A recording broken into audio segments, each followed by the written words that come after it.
Pernah gak sih lu ngerasa umur segini kok gue belum jadi apa-apa? Temen-temen gue udah pada punya titel, ada yang jadi pengusaha, ada yang masuk kepolisian, bahkan ada yang kerjanya traveling, upload di Instagram tiap minggu, sambil caption kerja sambil healing. Sementara gue masih mikir hari ini mau makan apa.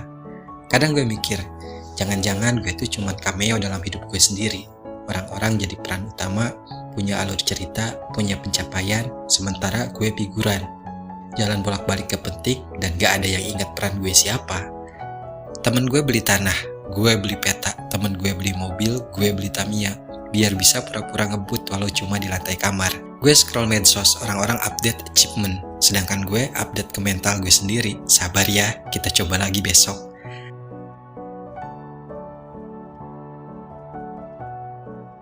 Kerangka berpikir gue tuh udah kayak neraca. Tiap hari kerjaan gue ngatur keseimbangan antara perasaan gue dan perasaan orang lain. Tapi yang bikin stres, neracanya bukan digital, tapi manual. Full perasaan kayak timbangan pasar.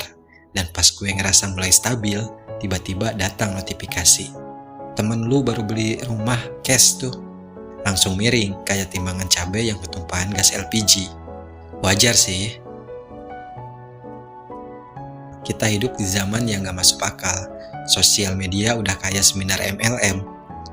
Semua orang pamer pencapaian tapi gak ada yang ngasih tahu caranya. Kompetisi makin brutal, yang pintar makin kaya, yang gak punya skill malah jadi konten kreator. Beberapa tahun ke belakang tuh nyari pasangan tuh gampang. Cuman modal sabar, setia, rajin sholat duha langsung disayang mertua. Sekarang, modal lu harus minimal skincare, karir, kopi 60.000, dan foto pantai dengan caption healing is not selfish. Gue pernah coba ngajak ngobrol cewek pakai hati. Dia jawab, gak bisa makan pakai hati bang, gue lapar. Gue gak sepenuhnya nyalahin ceweknya sih, realitas sekarang emang lebih kejam dari dosen killer.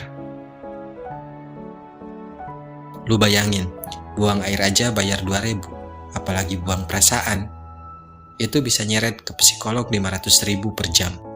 Mau bengong di kafe nggak bisa, lo harus beli americano dulu, minimal 35.000 buat duduk, belum termasuk biaya mental breakdown.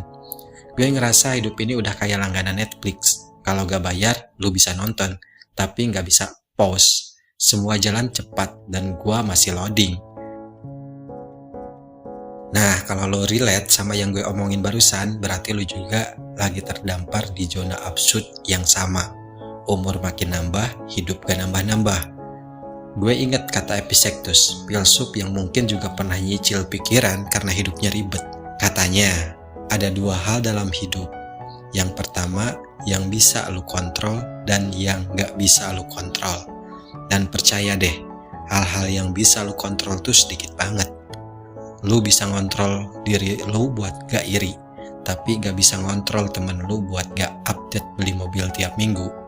Lu bisa ngontrol mulut lu buat gak ngomongin orang, tapi gak bisa ngontrol orang lain buat gak ngomongin pacar lu yang sekarang jadi pacarnya dia. Lu bisa ngontrol ekspresi biar kelihatan cool, tapi gak bisa ngontrol dompet lu biar kelihatan full. Jadi ya, hidup ini tuh semacam reality show yang kita gak pernah daftar, tapi tiba-tiba udah disuruh tampil. Kadang kita cuman bisa jadi cameo, kadang bahkan gak muncul sama sekali, cuma disebut di kredit terakhir, figuran 3 yang lewat sambil ngupil. Nietzsche juga pernah ngomong, cintai takdirmu termasuk yang pahit, termasuk yang nyebelin. Amor fati katanya. Gue sih lebih ke amor fucking reality, soalnya kadang yang pahit tuh bukan cuma takdir, tapi kopi saset 5.000 yang dibeli pakai kembalian terakhir. Terus gue inget lagi satu konsep stoik, lu bukan pusat dunia, lu cuma titik kecil di semesta yang luas ini. Awalnya kedengaran sedih, tapi setelah dipikir-pikir, itu juga alasan kenapa gue boleh gagal ya. Boleh nyungsep, boleh nangis di kamar mandi, boleh makan Indomie jam 1 pagi sambil mikirin utang moral ke diri sendiri. Karena toh dunia gak berhenti, dunia gak nanya kabar, dunia ya tetap muter. Dan gue masih di sini, masih bernapas, masih ngerasa kayak semua yang nyasar di peta dunia. Tapi setidaknya, semut ini masih jalan. Meskipun kadang jalannya ke got. Gue tuh bukan moderator seminar motivasi yang datang bawa blazer dan ngegas pakai kalimat Jangan menyerah karena sukses sudah dekat. Enggak. Gue cuman pengen bilang, kadang hidup tuh emang gak ngasih yang kita mau.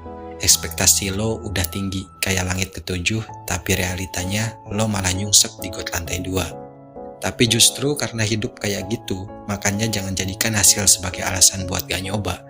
Tuhan udah kasih hidup ke lo, gak usah jadi miliarder dulu buat bersyukur. Lo kerja di kantor, ya kerja yang benar. Lo PNS, ya jangan absen dulu baru datang. Lo pedagang, ya jujur lah. Lo guru, ajarkan pakai hati. Lo tukang bangunan, ya kasih pondasi terbaik lo, biar gak roboh kayak hubungan lo yang kemarin. Karena kadang esensi hidup bukan tentang jadi siapa, tapi tentang bagaimana cara lo ngejalaninnya. Sekalipun lo bukan siapa-siapa, lo tetap bisa jadi versi terbaik dari diri lo hari ini. Dan itu udah cukup keren, bro. Dan kalau lo gagal hari ini, itu bukan akhir dari segala hal. Bisa jadi Tuhan emang lagi naruh keberuntungan di titik yang cuman bisa lo samperin kalau lo gak nyerah. Lo tahu Thomas Alva Edison 1000 kali gagal nyiptain lampu. Dia bisa aja nyerah di percobaan ke-500. Dan sekarang kita masih hidup pakai lilin, sambil kesel karena gak bisa update IG story malam-malam. Atau Walt Disney ditolak berkali-kali, katanya dia gak punya imajinasi. Lah, dia yang malah bikin dunia hayalan jadi nyata. Steve Jobs didepak dari perusahaannya sendiri, balik lagi dan malah bikin sejarah. Colonel Sanders yang juara resep ayam KFC, dia ditolak lebih dari 1000 perusahaan restoran sebelum akhirnya ayamnya masuk gerai, dan sekarang ayamnya jadi penyelamat anak kos di tanggal tua. Intinya hidup lu bukan buat sekedar survive, tapi buat dicoba. Sekalipun hari ini gak ada yang berhasil, tapi kalau lu masih punya tenaga buat senyum, itu artinya lu belum selesai. Dan mungkin kebahagiaan itu bukan soal berhasil, tapi soal tetap bisa ketawa bareng orang terdekat lu, bahkan di hari paling kacau. Jaga hati, jaga pikiran, karena kita masih belajar untuk hidup.